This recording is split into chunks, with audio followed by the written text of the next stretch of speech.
What's up, paint nerds?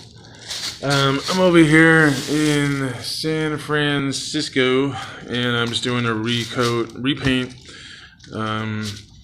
This thing is going up for sale, probably 1.2 million, whatever. It's a coffin. Anyway, I painted it like this gray color. It was a nice frost white, but the owner wants to go gray for some reason. Maybe it's too boring. So I just wanted to do a little bit of it's kind of early.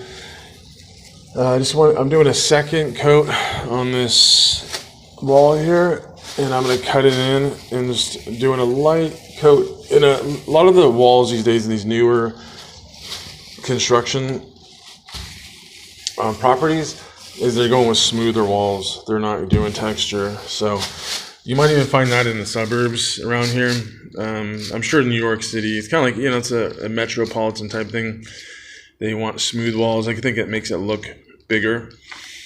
So anyway, actually the wall behind me, this is a little tiny hallway, and I'm really backed up. So anyway, so sometimes I'm not going to water. I'm using super paint from Sherwin-Williams, and I think I might have put a tiny bit of water in here or just my roller was a little bit moist. So what I was going to say is, like, if you want the second coat to flow, put a little water in your paint and mix it up nicely.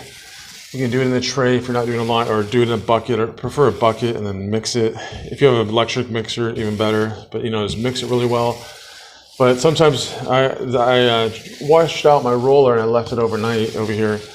And that's the thing. Another thing with city painting, it's hard to clean things. But at least I have a sink that's empty. But if I didn't have that, I'd be stuck. So my roller was a little bit moist this morning, and it just kind of like poured out a little bit. But it's okay. I want a light finish. I just want a second coat to flow. And I really am not a fan of paint and primer.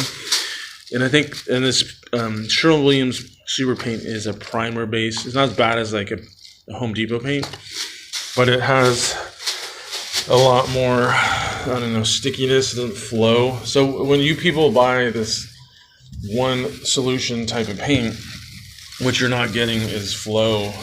You're not gonna get the flow of the paint, which levels out nicely as much. It's gonna be stickier, thicker. It's gonna cover, yeah.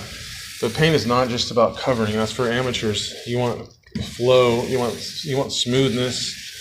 Especially on a flat surface like this. Textured walls, you have a rental, go ahead and do that. But I don't like it just because it smells not great to work with, and it's not as good as the premium paint like the top-notch Sherwin-Williams, which I'm a fan of right now, and then also Benjamin Moore is always good and always will be, as far as I know. Okay, so I'm just doing, lay down my second coat, and I'm just gonna flatten it out. There's like bumps on this paint from the last painter, and I'm not getting paid to do too much. Just paint this, not charging a lot on this. And then we got a nest. That's a nest. Pretty chilly this morning. Fall is definitely on the way. All right, that's it. Just a little.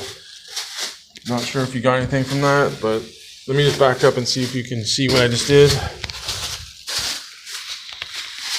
So I can see that glossiness from the light. Turn off the light.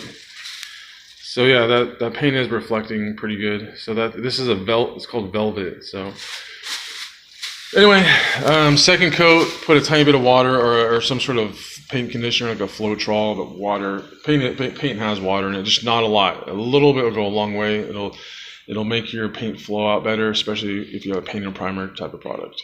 All right, thanks, paint nerds.